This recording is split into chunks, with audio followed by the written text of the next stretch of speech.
aqui da região, mas acho que temos aqui alguns exemplos interessantes da forma como as redes sociais estão a ser utilizadas.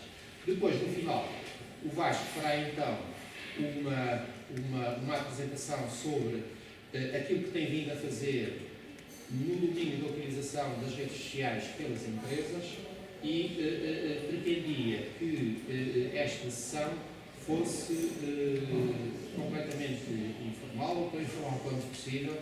As pessoas, mesmo em termos de interrupção, quando as pessoas estiverem a falar, penso que toda a gente está disponível naturalmente para responder a questões ou para observações que vocês queiram fazer. Vamos iniciar então pela Patrícia Coronel. Obrigado. Antes de mais, muito boa tarde a todos. Com muito gosto que aqui estou e agradeço o convite que me foi feito para partilhar convosco um bocadinho aqui que tem sido uma das componentes que eu tenho vindo a desenvolver no contexto da minha tese de doutoramento, que é justamente sobre museus e comunicação. Efetivamente, esta é uma apresentação que eu apresentei, faço a redundância, há uma semana atrás, em Lisboa, e que surgiu um bocadinho quase como uma questão que procurei suscitar e também refletir, utilizando aqui para vocês também, sobre de que forma os museus portugueses estão nas redes sociais.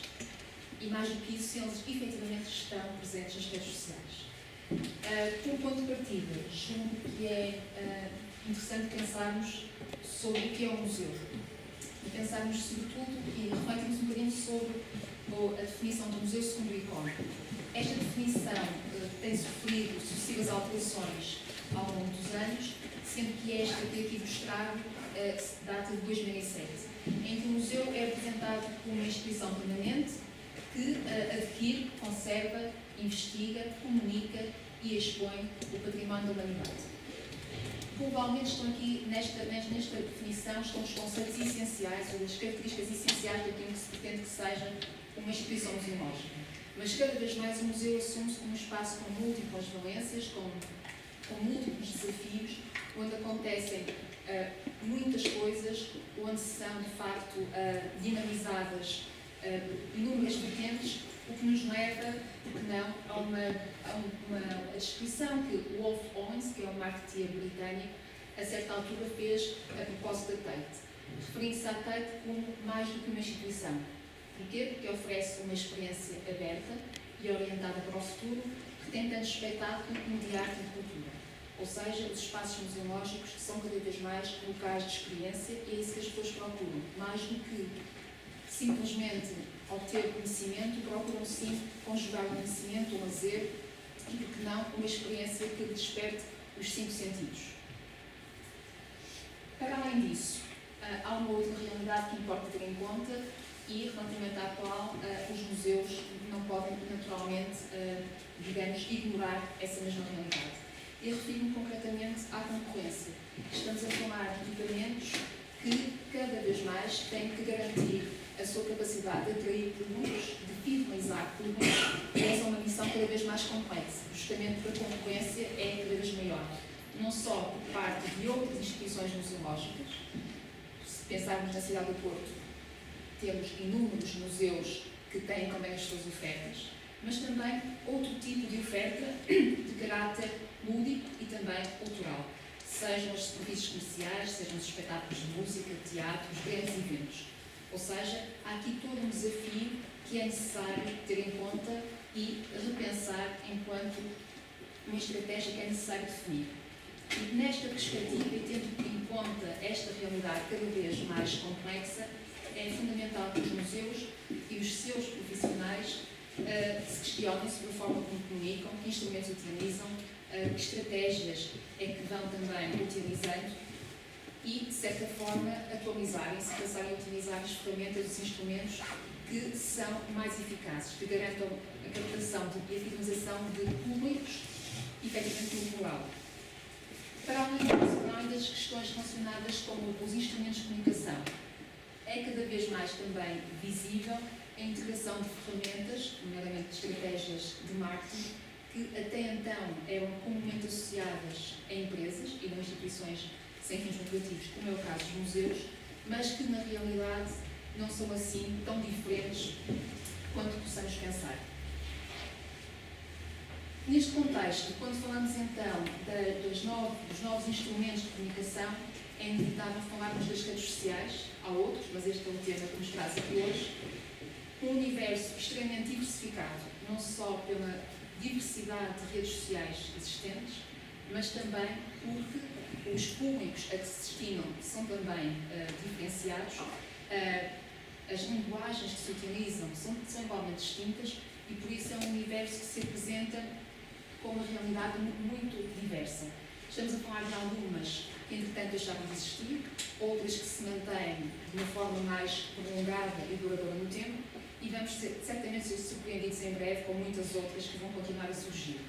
Fundamentalmente, estamos a falar do Web 2.0, onde a comunicação é essencial, já não enquanto um movimento unidirecional em que há uma mensagem que é transmitida por um receptor que simplesmente a recepciona, mas sim enquanto um fenómeno que tem um caráter colaborativo, em que o conhecimento é construído, é participado e onde, efetivamente, as pessoas assumem aqui um papel essencial.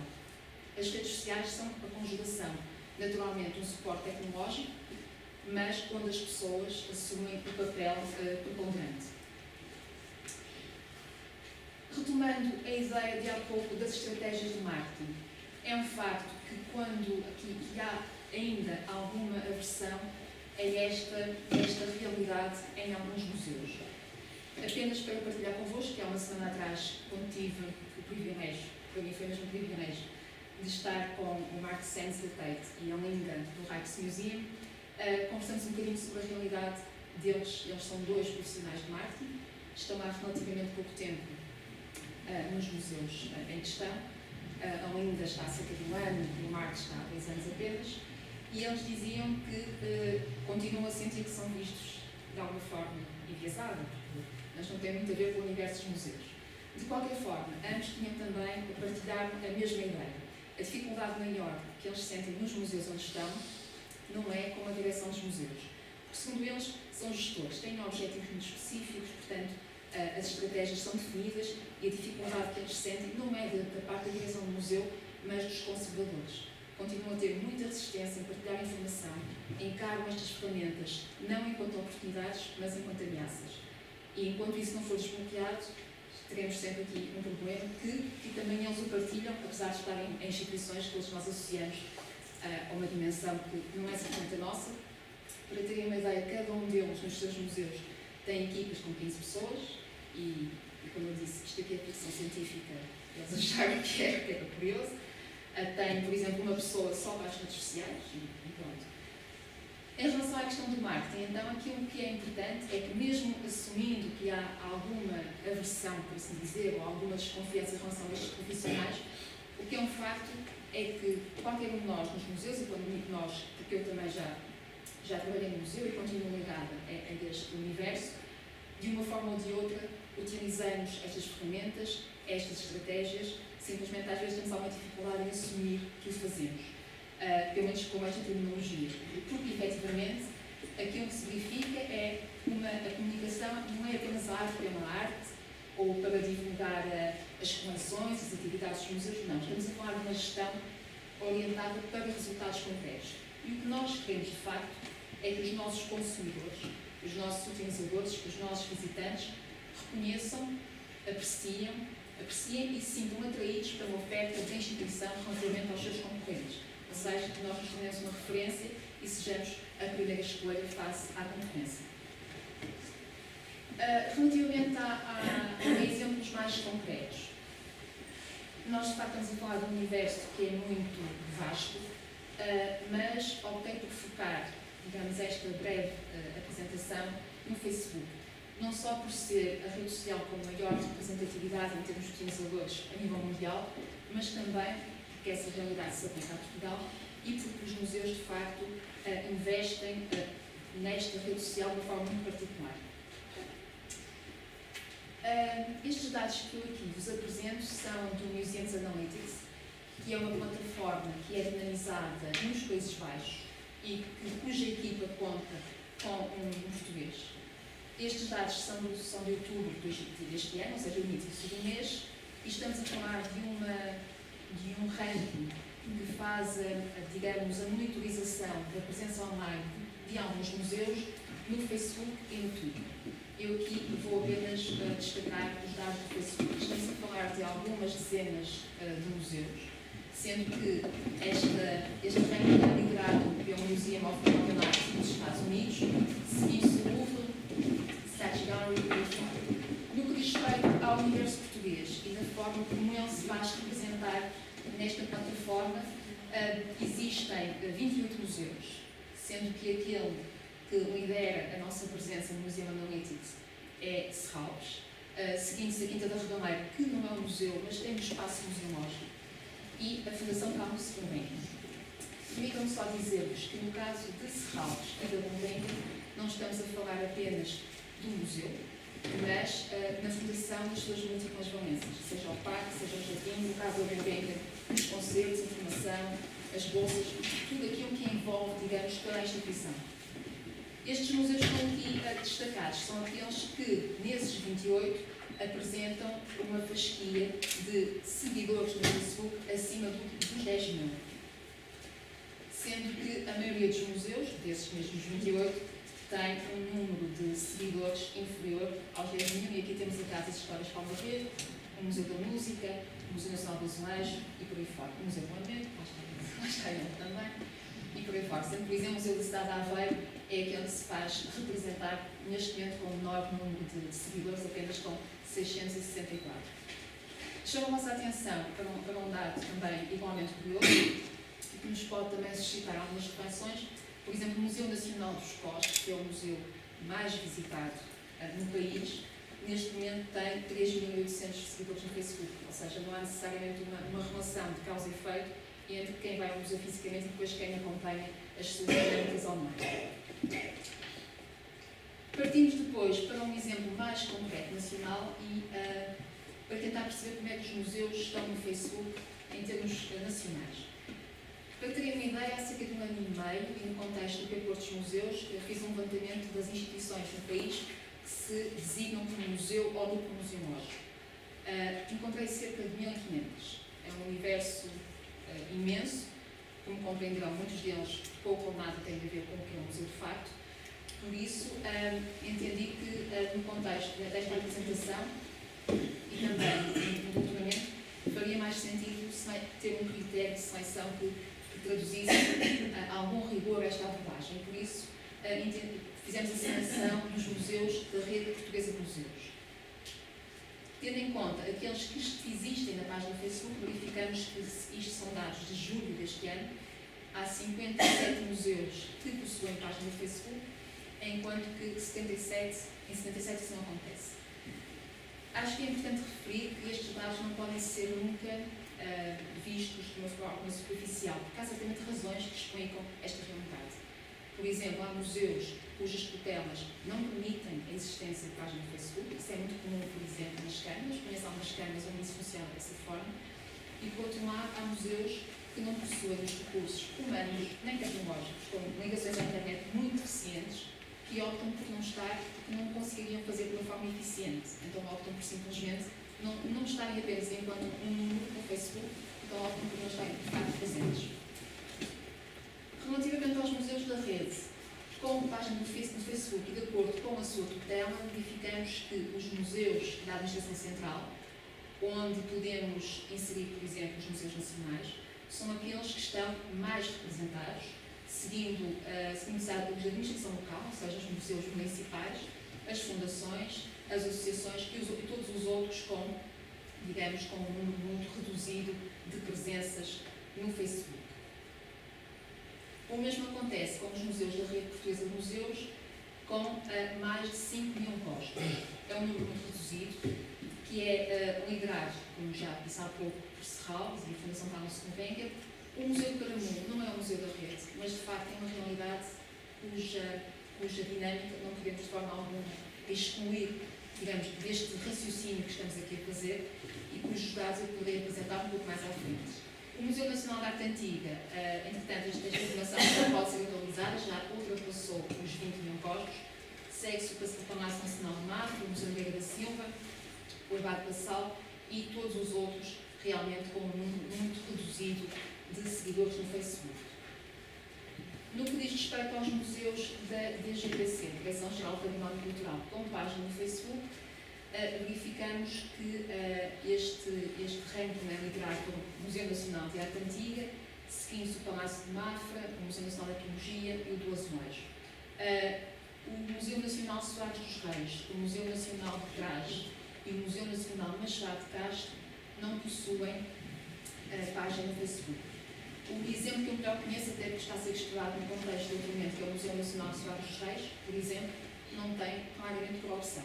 Não reúne as condições, segundo a direção do museu, para que essa presença seja eficaz e, portanto, optou, por enquanto, não ter presença nesta rede social. Fiz um outro exercício que não requeriu mais de mim do que a minha paciência, portanto, qualquer um de nós aqui nesta sala poderia fazer, que é, enquanto utilizador, e durante o mês de setembro, entre o dia 1 e 28 de setembro, ver cada uma destas páginas destes museus e, de alguma forma, contabilizar alguma informação de caráter estatístico, nomeadamente o número de gostos, o número de posts que foram publicados, o número de gostos associados aos posts, o número de comentários e, finalmente, o número de partilhas. A razão pela qual estes museus foram selecionados foi para tentar criar algum tipo de aproximação entre, nomeadamente, o número de gostos que cada uma destas páginas possui, para fazermos aqui, tentarmos fazer algumas comparações que não pretendem ser explicações, porque isto certamente é muito mais complexo do que aquilo que a visão de um utilizador permite aferir, mas não deixa de ser um exercício interessante. Nomeadamente, verificarmos que o número de gostos da página não determina a dinâmica que depois está associada. Eu selecionei a informação Serralves, poderia ser de ponto qualquer, não foi por nenhuma razão em particular, mas para dizer que, de facto, há aqui dinâmicas distintas que não se explicam, efetivamente, apenas pela visibilidade que a página tem em termos de gostos. Aliás, alguns autores consideram que o número de gostos de uma página não é necessariamente o melhor indicador. Nós podemos botar uma página e nunca mais lá voltarmos. E aquilo que se pretende numa rede social é interação, é agir, é interagir, e, portanto, gostar não é necessariamente o melhor indicador de avaliação. Ao nível, por exemplo, dos comentários, temos o Museu de Caramulo, que, se, por exemplo, compararmos com a Seleção Carlos de Gulbenkian, tem metade do número de gostos, mas a dinâmica que está associada é bastante distinta. Temos o mesmo número de posts colocado no mesmo período de tempo, mas reparem que o número de gostos associados aos posts, o número de comentários e o número de partilhas é completamente distinto. O mesmo acontece com o número de gostos na página e o número de gostos nos posts, onde, efetivamente, o Museu de Caramulo se destaca pela dinâmica que consegue associar à sua presença nas redes sociais. Isto pode levar-nos a vários raciocínios, a tentarmos aqui extrapolar uma data de explicações que, efetivamente, não temos.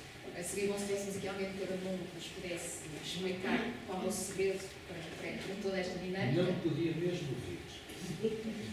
Temos que Eu convidá-lo. insisti com ele várias vezes. Temos que convidá-lo a futura oportunidade, pode ser que ele nos conte qual é o segredo. Mas, por exemplo, há aqui alguns elementos que podemos procurar refletir. Por exemplo, o que é que pode influenciar gostarmos ou não de uma determinada página. Esta imagem, por exemplo, aqui, que é um post que eu retirei da página do Louvre, representa tão simplesmente uma das fachadas, o exterior do Museu do Louvre. E o que é um facto é que esta imagem tem 12 mil gostos, tem 163 comentários e 2.000 partilhas. Tens que dizer isso porque lá atrás não se vê, a não ser que seja mesmo uma falta de noção. Não deve ser mesmo falta de óculos, isto é muito pequenino. O mesmo acontece com esta imagem icónica do Guggenheim de Bilbao, que também contribui para esta imagem da marca, que também reuniu mais de 900 partilhas e 2.000 gostos. Esta imagem fui buscá-la ontem, porque é muito curiosa, tem a ver com a arquitetura. Este post foi comprado no dia 17 de outubro, portanto há alguns dias apenas, e diz respeito a um estudo na área das neurociências que foi desenvolvido e aplicado ao Museu de Guggenheim de Bilbao, tendo concluído que o cérebro aprecia a arquitetura de formas curvas e que isso de alguma forma explica o porquê de algum encantamento com o Museu Guggenheim de Bilbao e também com o de Nova Iorque. E é curioso que essa informação também já despertou quase 1000 pessoas a gostar deste post e mais de 300 partilhas. A coleção é também ela um elemento que é capaz de despertar o interesse das pessoas. Por exemplo, o Metropolitan Museum of Art de Nova Iorque costuma utilizar diariamente publicar imagens da sua coleção por motivos tão variados como este, para celebrar o aniversário de Jerry Comte, um pintor francês, e que reuniu mais de 900 partilhas e 3.000 gostos, para além de mais de 30 comentários. Este é um exemplo também muito recente. Da Vitória Santrácia no Museu do Louvre. Esta imagem remete não para o Facebook, mas para o site e para uma outra forma de rentabilizar as redes sociais, primeiramente o crowdsourcing, que nos permite angariar fundos através do mecenato ou do patrocínio. Desde o dia 1 de outubro deste ano, que o Louvre iniciou uma campanha de restauro e conservação da Vitória Santrácia e de toda aquela envolvência em volta da escultura, justamente apelando ao contributo dos anónimos, do público, para o restauro desta mesma escultura. Eu ontem fui ver, o objetivo é 1 milhão de euros e eles até ontem à noite tinham 33,5% do objetivo concretizado. Mas é uma outra forma também de comunicar e de utilizar as redes sociais. Esta iniciativa também se tem traduzido no Facebook e de que forma tem sido documentada desde o momento em que a peça foi retirada do seu lugar de exposição até todas as intervenções que vão ter lugar. Num processo que está previsto que demora de 6 meses e 1 ano, mas que até agora já reuniu mais de 10.000 gostos e tem 3.000 partilhas, para além de mais de 300 comentários. E coleções, todos os museus têm, e de facto é uma forma também de estreitar essa relação com os públicos. Depois há também o fenómeno da experiência. As pessoas gostam de se mostrar nos sítios, de partilhar estas imagens, e este é um exemplo disso mesmo no Museu Guggenheim de Bilbao. Depois há os eventos, que também são um fenómeno com uma grande capacidade de atração. Este é um exemplo de Tibães, uma iniciativa que teve lugar há cerca de 1 mês, no Mosteiro de Tibães. Foi criado um evento para esta iniciativa e que reuniu mais... Uma página mesmo. Uma página, sim. Que reuniu 718 gostos, para além de toda uma dinâmica em termos de fotografia e partilha de informação. O tema, lá voltamos nós ao Caramulo outra vez. O Caramulo partilhou imagens do Motor Festival 2013 e conseguiu assim uma dinâmica de mais de 600 partilhas, 3.000 gostos e mais de 60 comentários. É um facto que a coleção do Museu Caramulo tem um grande poder de atração, estamos a falar de carros, e uma linguagem que é universal. Eu me lembro de ter ido lá há uns anos atrás, uma escola, para vermos a coleção de arte, mas também para vermos o Ferrari que não acabava de chegar. E na altura foi um acontecimento. Provavelmente o carro de São Azar também tinha assim o seu poder de atração. É um facto que eles têm, digamos, essa mais-valia, que é incontornável e que lhes dá um grande poder de comunicação. Mas o que eles estão a fazer não é mais do que uma estratégia, certamente, que depois também se traduz em alguns frutos para a fantástica coleção de arte que o museu possui. Digamos que é uma estratégia que certamente depois tem resultados muito diversificados, mas de facto eles têm, podemos considerar, uma coleção algo feliz e que funciona muito bem em termos de comunicação. Estes eventos atraem de facto muita gente. Se forem à página do Facebook, vão constatar isso mesmo. Predomina a informação sobre a coleção automóvel, não tanto sobre a coleção de arte, mas certamente que digamos que este investimento depois traduz também em visitas ao museu e na divulgação da coleção de arte. Um outro elemento importante, quando falamos de comunicação e na definição de uma estratégia de comunicação, é a avaliação de resultados, ou seja, se estamos online, seja no site, qualquer estratégia de comunicação, qualquer que ela seja, mas especificamente aqui falamos na questão das redes sociais, é essencial avaliarmos, digamos, os resultados alcançados para, em função daquilo que foi concretizado, podermos redefinir estratégias e avançar com novas formas de atuação. Para quê? Para que, de facto, consigamos perceber como é que as pessoas se movimentam nas redes sociais, onde, como, quando, com que objetivos, o que é mais eficaz em termos de comunicação. Para isso, a avaliação dos resultados é essencial.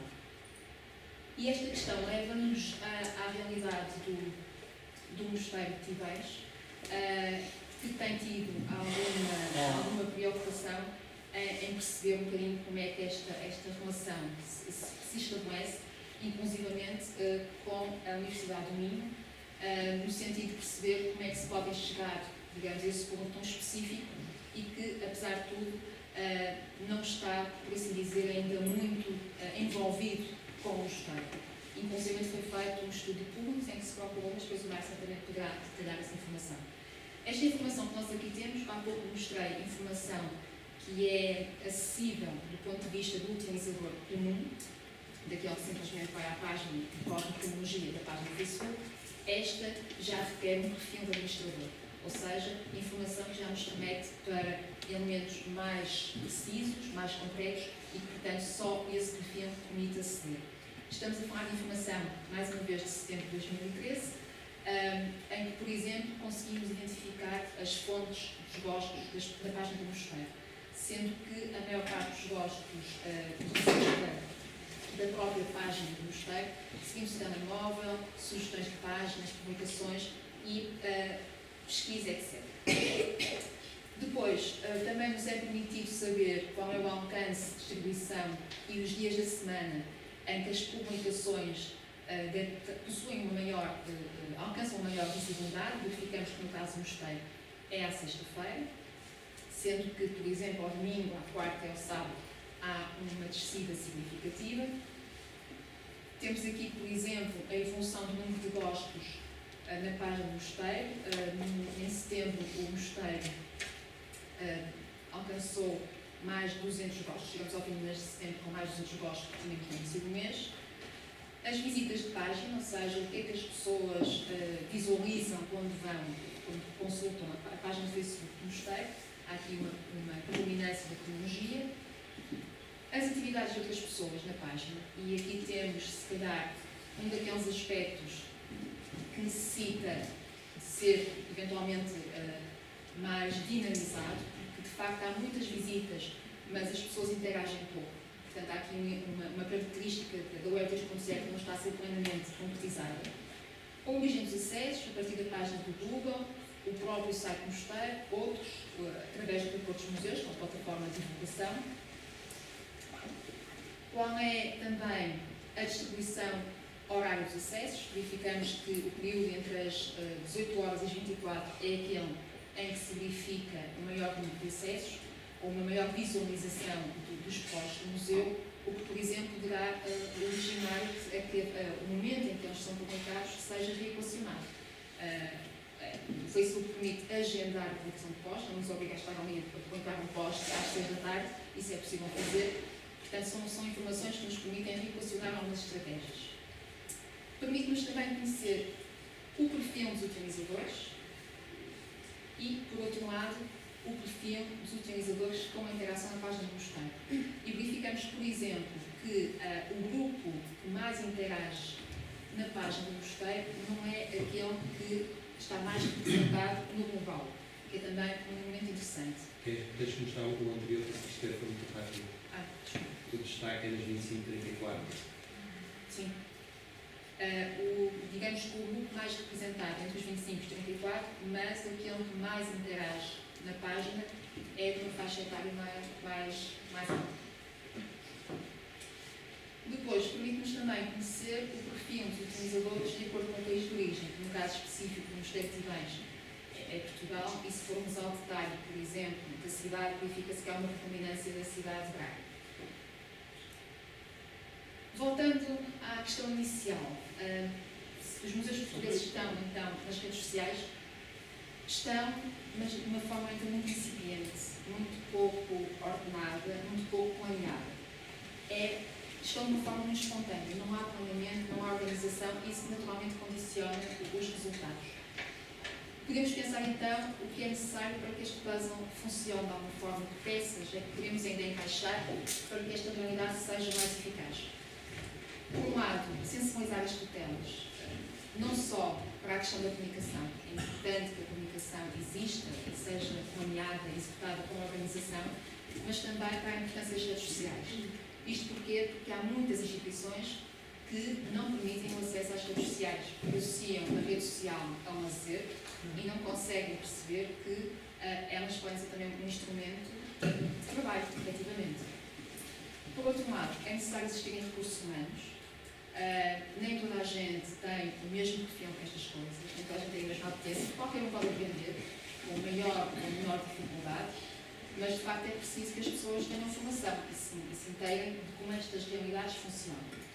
Por outro lado, é necessário existirem recursos humanos, recursos tecnológicos, porque não existem ainda instituições cuja rede internet funciona com extrema regularidade, no simples envio de um e-mail, e que, portanto, não reúnem as condições para poderem estar online de uma forma mais eficiente. Por outro lado, é também importante a existência de uma estratégia de comunicação e de planeamento. A organização é essencial, definir metas, objetivos, estratégias. Ainda a propósito do Mark Sands, da TAPE, na passada segunda-feira, ele mostrou um programa. Todas as segundas-feiras, à 13h, a equipa de comunicação reúne-se e define tudo aquilo que vai ser a sua atividade daquela semana. O que é que vão publicar, os conteúdos, formatos, imagens, onde, a que horas, quem é que o faz. Portanto, a probabilidade de erro é muito menor. E todas as segundas-feiras há uma reunião que eles avaliam o que foi feito e definem a estratégia daquela semana. Por exemplo, eles têm uma estratégia digital publicada, podem consultar no site, não são os únicos. O Prazo também tem, o Silicon nos Estados Unidos também tem. Onde todas essas questões estão devidamente identificadas. Por exemplo, a Generalitat da Catalunha, em Barcelona, possui também uma estratégia online que é aplicada a todos os organismos dependentes da Generalitat. E em cada um deles sabe exatamente em que redes sociais pode atuar, quem é responsável, qual é o formato dos textos, das imagens, toda essa informação está devidamente identificada. Finalmente, há a questão da avaliação. É necessário avaliar para definirmos novas estratégias e também para garantirmos que a utilização das redes sociais não seja meramente uma questão de modas ou para estarmos lá, porque não está lá, não existe, mas de facto que seja o resultado de uma estratégia eficiente, concreta e que de facto contribua para que os museus sejam capazes de comunicar cada vez mais com os seus públicos e de uma forma cada vez mais eficiente. Pronto. Obrigado, Patrícia. Eu aproveitava para trazer aqui a apresentação da Bárbara está. Aqui já. É aqui enquanto nos davam, eu ia dizendo duas ou três coisas, porque a Patrícia usou, como viram, dados do back-office do Facebook de Guimarães. Referiu inclusive um inquérito que fizemos online à Universidade do Minho.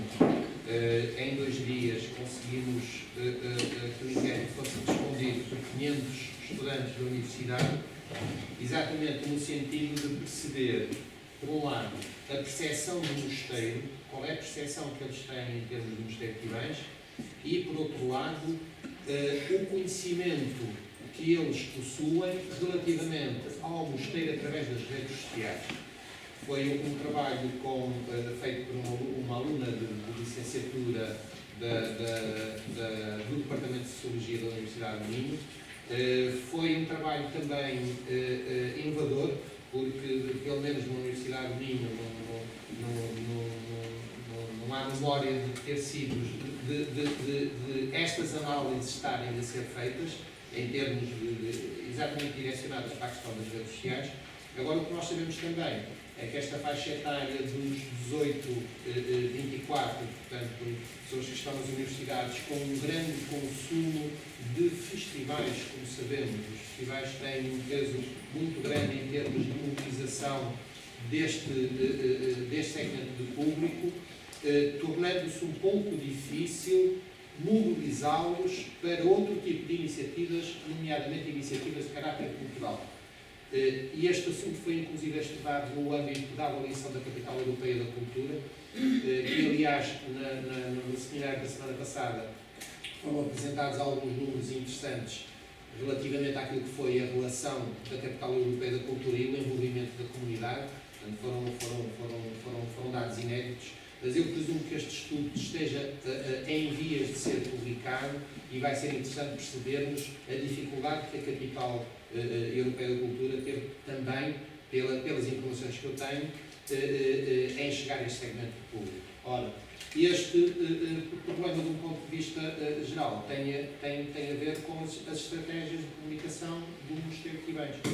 Portanto, nós estamos claramente a funcionar identificando nichos de público, estamos a pretender direcionar a comunicação que fazemos para segmentos específicos de públicos de acordo com os seus interesses específicos. Houve uma intervenção também de uma professora da Universidade de Madrid da área da gestão cultural e do empreendedorismo, também na sexta-feira passada, em que ela falava muito, e ela é da área da economia, falava muito da capacidade de nós acrescentarmos cultura, de podermos acrescentar cultura a outro tipo, a qualquer tipo de atividade. Era esta um bocadinho a perspectiva dela atualmente. E nós, de alguma forma, já estamos a fazer isso, e há muitas outras pessoas e muitas outras organizações a fazer isso, no sentido de, por exemplo, este ano iniciamos trabalho com um segmento de público específico, nunca tinha sido trabalhado, o público dos GTT. A questão dos passeios pedestres, isso era uma coisa que já havia no Mosteiro, mas este ano intensificamos. Porquê? Porque há uma grande disponibilidade das pessoas para esse tipo de atividades. No próximo ano vamos iniciar, por exemplo, o trabalho com o segmento de público que tem a ver com as atividades aquáticas, que há um importante clube náutico ali na zona de Prado. O que é que nós fazemos? Nós vamos acrescentar conhecimento histórico, o conhecimento do rio, a história do rio, às atividades desportivas. Portanto, é muita preocupação, de facto, de segmentar os públicos e de conseguirmos, de acordo com as suas naturezas específicas, de facto, chegar lá. Como a Patrícia referiu, isto são processos muito mais complexos do que à partida se possa pensar. Em que muitos fatores, e fatores que nós não dominamos, seguramente acabam por funcionar ou não funcionar. Mesmo a razão por que se coloca um gosto, ou a razão por que se retira um gosto a uma página, é uma questão complexa. Quer dizer, isso não está, julgo eu, que é grandemente estudado. De qualquer forma, uma coisa é verdade. É que procuramos estar em cima do acontecimento. Procuramos acompanhar estes meios de comunicação novos que nos permitem chegar a mais pessoas, embora essa comunicação possa ter que ser segmentada de acordo com especificidades muito próprias. Eu, por exemplo, em termos de Guimarães, e para o esforço que se está a fazer do ponto de vista da utilização do Facebook, viram que no mês de setembro, naquela lista, não sei se repararam, mas o Mosteiro de Guimarães foi aquele que publicou mais posts, mas já sabemos que isso por si só não significa nada. Mas o universo a que conseguimos chegar para a marca que é o Mosteiro de Guimarães é de facto um universo muito pequenino, na minha opinião. Portanto, estamos em cima do acontecimento, procuramos estar em cima do acontecimento, a acompanhar estas problemáticas da comunicação e do marketing, no sentido de, obviamente, competir também com concorrência. Não necessariamente ao nível de outros equipamentos culturais, mas de muitas outras coisas que hoje em dia, no dia a dia, nos atraem à atenção. Bárbara, peço. Só uma coisa, enquanto utente, eu há estes dias fui ao Mosteiro de Guimarães por causa dos encontros da imagem. Sim. Portanto, a questão dos eventos chama muito as pessoas. Vi também na net uma exposição na biblioteca do Museu o Mosteiro de Tivães, do José sim, do sobre José os Rosinhas. livros do artista. Exatamente. Portanto, eu acho que muitas vezes eu vou ao Mosteiro de Tivães sem Temos ter eventos. encontros por causa dos eventos. Claro. E eu acho que esse é um dos elementos mais dinamizadores das páginas, dos grupos, é a realização de eventos. Porque há sempre pessoas que estão motivadas, interessadas e marcam. O evento está lá, porque senão às vezes há um adiamento muito grande. Por outro lado, o evento é um post com um significado, que me interpela e tem um prazo. Eu fui no último dia, por exemplo, da exposição do livro do artista. Não podia adiar mais, e aproveitei as Mas imagens isso é um bocadinho que eu disse, que é Sim, a sim, capacidade sim, sim, de termos confirmar. uma atividade diversificada, não é? Que chama o público da fotografia, quem gosta da fotografia, quem gosta do livro antigo, quem gosta de fazer BTT. A mim deu uma satisfação particular ter tido o Maurício já se fez 2 vezes este verão, mas a primeira foram quase 200 pessoas que estiveram dentro do mosteiro, muitas delas da região que nunca tinham entrado no mosteiro. E que nós fizemos entrar no mosteiro de Tivães e fizemos entrar no mosteiro de Vilar de Frades, que é 15 km, que foi onde foi o percurso. Só lá estiveram 5 minutos dentro. Também o objetivo não era aquele, era tomarem consciência da existência do espaço. Foram 5 minutos a ver o claustro e a igreja do mosteiro de Vilar de Frades e depois foi a regressar. Mas vai exatamente nesse sentido, que é podermos segmentar e direcionar as pessoas. Não é tirar, não é disparar sem saber muito bem para onde é que se está a disparar, mas é focar. Porque quando fazemos uma coisa de BTT, evidentemente que o nosso trabalho de comunicação não é feito da mesma maneira. Vamos procurar os sites de coisas de bicicletas, de coisas de BTT, de amigos de BTT dali, onde, obviamente, essa informação tem muito mais impacto do que digamos que disparada com qualquer sítio.